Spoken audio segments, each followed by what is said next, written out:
Die Sonne knallt direkt auf deinen Camper, du hast aber leider keine Klimaanlage. Trotzdem verrate ich dir 10 Tipps, wie du es angenehm kühl in deinem Camper gestalten kannst. Wenn dich das interessiert, bleib sehr gerne dran. Und versteh mich nicht falsch, ich will überhaupt nicht jammern. Sind wir froh, dass das Wetter so wunderbar ist. Die Sonne, die scheint heute wieder richtig knalle runter. Wir haben momentan in Deutschland Temperaturen bis zu 35 Grad. Ich möchte gar nicht von südeuropäischen Ländern sprechen, wie warm es da wird. Und ich möchte euch, auch wenn ihr keine Klimaanlage habt, hier 10 Tipps verraten, wie du es dir ein bisschen kühler machen kannst, auf was du achten kannst in deinem Camper, damit du das alles gut überstehst. Und damit ganz herzlich willkommen zu diesem hoffentlich sonnigen Video. Mein Name ist der Markus. Ihr seid hier bei Fan4Van gelandet und ich würde sagen, ich erkläre euch ganz kurz, wie wir in diesem Video vorgehen wollen. Im allerersten Teil, da beschreibe ich euch mal die 3 Grundprinzipien, an denen du dafür sorgen kannst, dass es im Camper ein bisschen kühler wird. Und dann gehen wir die 10 Tipps einfach der Reihe nach durch und da könnt ihr dann auch immer ein bisschen mitraten, welches Grundprinzip wird bei dem jeweiligen Tipp angewendet. Und dann zu guter Letzt habe ich sogar noch 2 zusätzliche Bonustipps für dich und dann sind wir auch schon wieder durch. Es gibt so 3 Grundprinzipien, an die du dich halten kannst, damit es in deinem Camper kühl bleibt. Das erste ist Hitze gar nicht erst reinlassen. Funktioniert bei mir so semi-gut. Ihr seht schon, hier scheint die Sonne drauf. Hier habe ich noch eine Abschattung. Da muss man also Abhilfe schaffen. Das zweite ist, wenn du Wärme im Fahrzeug hast, rauslassen. Und das dritte Grundprinzip ist, nicht selber zusätzlich noch Hitze im Fahrzeug erzeugen. Das klingt jetzt alles ein bisschen albern, aber ich habe es bei mir selber gemerkt. Du musst dir das immer wieder vergegenwärtigen, damit du es dann auch richtig umsetzt im Camper. Denn es sind so schnelle Handgriffe, wo du sagst, oh Mensch, hätte ich dran gedacht, hätte ich es woanders gemacht, bla bla bla. Aber das gucken wir uns jetzt gleich noch mal im Detail an. Ihr dürft auch mitraten bei all diesen 10 Tipps, die jetzt gleich kommen, könnt ihr euch überlegen, zu welchem dieser 3 Grundprinzipien das gehört. Jetzt legen wir los mit dem ersten Tipp. Wichtig, gerade wenn du frisch angekommen bist an deinem Stellplatz, Übernachtungsplatz, mach hier einmal die Motorklappe auf. Denn gerade wenn du frisch angekommen bist an deinem Übernachtungsort, wow, dann ist das hier alles noch sehr, sehr heiß. Deswegen lege ich das jetzt auch hier mit den Tüchern an. Und damit diese Hitze nicht in deinen Wohnraum gelangt, lässt du sie einfach hier entweichen. Ihr glaubt gar nicht, was das bringt. Und zwar nicht nur, wenn du gerade frisch an deinem Übernachtungsort angekommen bist, sondern durchaus auch, wenn du an deinem Übernachtungsort länger stehst und hier die Sonne drauf knallt. Denn überall, wo Räume sind, die sich aufwärmen können, kann es dazu führen, dass diese Wärme auch in das Fahrzeug abgegeben wird. Wenn ich jetzt irgendwo auf dem Campingplatz stehe, lasse ich mein Auto natürlich nicht so offen stehen hier vorne, sondern dann die Klappe einfach so geöffnet lasst. Und dann merkt ihr auch, wie hier die Hitze richtig rausgeht. Und wirklich, probiert es aus. Schreibt mir nachher in die Kommentare nach euren Erfahrungen, ob es was gebracht hat oder nicht. Wichtig ist natürlich, wenn ihr losfahrt, macht das Ding bitte wieder zu.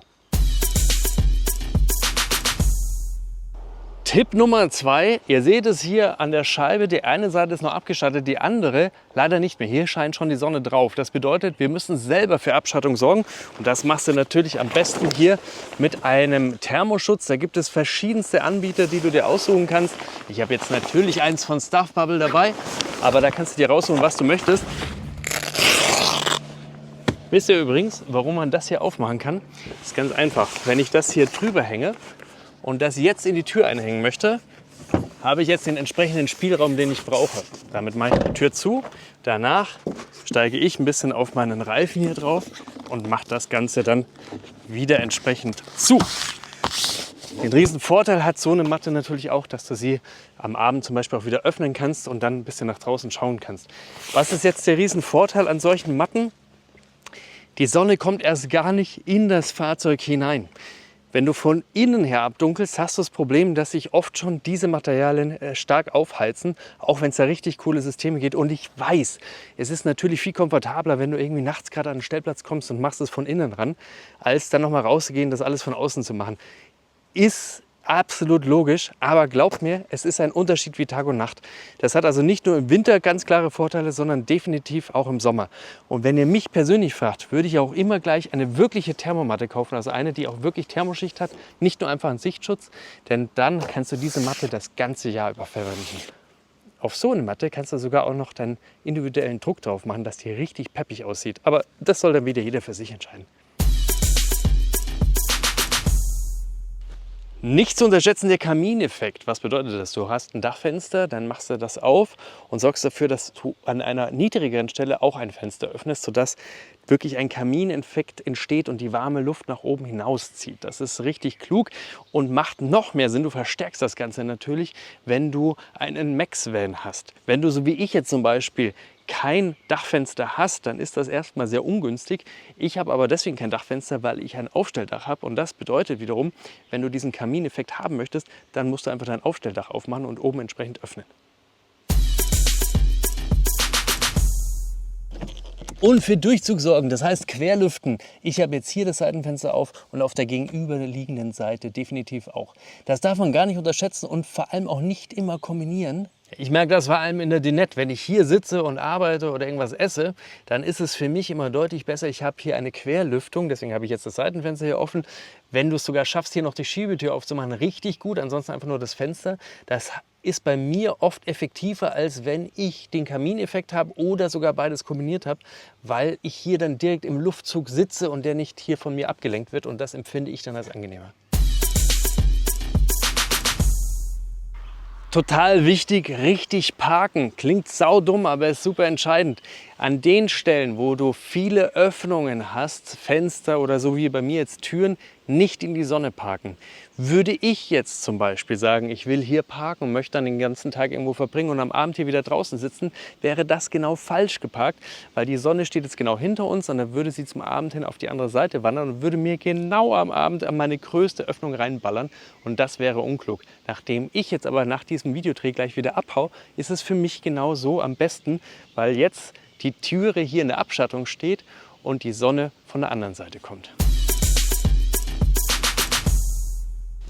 Bleiben wir noch beim Parken. Es ist so wichtig, denn hier wäre es deutlich schöner zu stehen. Direkt am Wasser, richtig, richtig nice. Aber ich habe mich bewusst da hinten hingestellt. Und warum? Ganz einfach, weil ich dort hinten viel mehr im Schatten stehe als hier, auch wenn es jetzt gerade anders aussehen würde. Aber der Schatten geht nicht bis ganz oben. Genau hier bin ich an der Grenze. Das bedeutet, jetzt würde mein Auto schon komplett in der Sonne stehen, da hinten eben nicht. Und auch da ist wieder die Tageszeit natürlich abhängig, zu der ihr die meiste Zeit im Camper verbringen wollt. Und das müsst ihr beim Parken eben auch unbedingt beachten. Und deswegen denke ich mir immer, und da muss ich auch selber mich immer an die Nase fassen, denn da bin ich die Geisel meiner eigenen Zwänge. Hier könnte ich viel geilere Instagram-Fotos machen oder für meinen WhatsApp-Status wird viel besser aussehen. Aber hier hinten habe ich einfach viel mehr Spaß. Deswegen hole ich mir meinen Tisch heute zum Essen einfach darüber. Richtig gut ist auch das hier. Und zwar einfach mal Tücher ein bisschen feucht machen. So, was machst du damit?